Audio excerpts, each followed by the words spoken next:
China में प्रतिवर्ष 3600 kilometre square की जो जमीन है वो भी मरुस्थल में समाती जा रही है। यानी कि प्रतिवर्ष जो वहाँ की जमीन है वो मरुस्थल में कन्वर्ट होती जा रही है।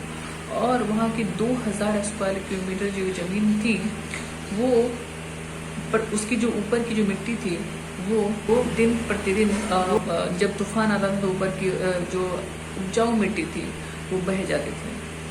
इस समस्या को देखते हुए वहाँ की सरकार ने एक योजना का शुभारंभ 1978 में किया, जिस योजना का नाम था ग्रीन वॉल प्रोजेक्ट। अब हम आइए बात करते हैं कि इस समस्या को सुलझाने के लिए किस तरह के मेथोलॉजी अपनाया गया। पहला मेथोलॉजी तो ये अपनाया गया कि जहाँ पे जमीन कम सूखा था वहाँ हेलीकॉप्टर से सीडिंग किया गया। यानी कि हेलीकॉप्टर से बहुत सारे बीज गिराए गए, वहाँ से पानी डाला गया, स्प्रे किया गया, ताकि वहाँ पे जो मरुस्थल है उस पर आसानी से पेड़ पौधा लगाया जा सके।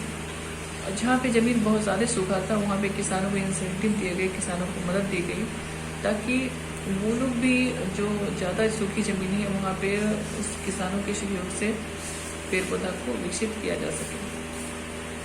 इसके बाद लगभग 1.5 बिलियन अमेरिकी डॉलर का खर्च किया गया मैपिंग पे और डेटा कलेक्शन पे, क्योंकि बहुत ज़रूरी होता है, क्योंकि डेटा और मैपिंग कलेक्शन अगर सही से नहीं होगा तो इस प्रकार की जो समस्या है उसको सॉल्व नहीं हो सकता है।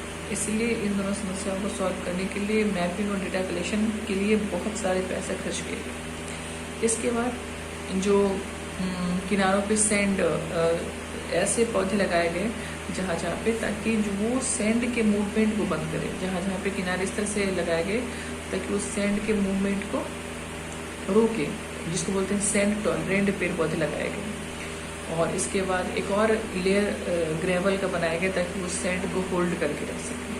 तो इस तरह की जो मेथोलॉजी अपनाई गई। इसके बाद आप बात करते हैं कि सफलता के बारे में। चाइना का यह प्रयास बहुत रंग लाया और 2009 के जो डेटा है उसके अनुसार चाइना ने लगभग 5 लाख वर्ग किलोमीटर स्क्वायर में पेड़ पौधे जो मरुस्थल थे उनमें पेड़ पौधे को लगा दिया। जो पहले 12% में उनका पूरा वन क्षेत्र था उसको बढ़ा के उन्होंने 18% तक ला दिया।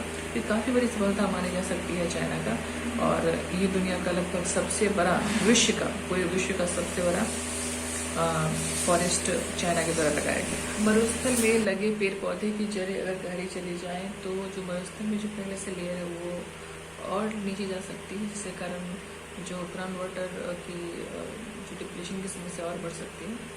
दूसरा जो ये है कि चाइना में बढ़ते प्रदूषण के कारण जो वहाँ की जो पेड़ पौधे हैं उसको काफ़ी क्षति पहुँची।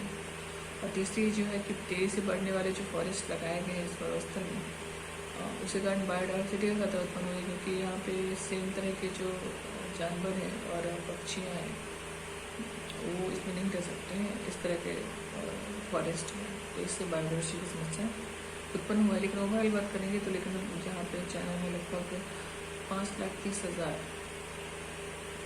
कुल मरुस्थल को फॉरेस्ट बना दिया गया है।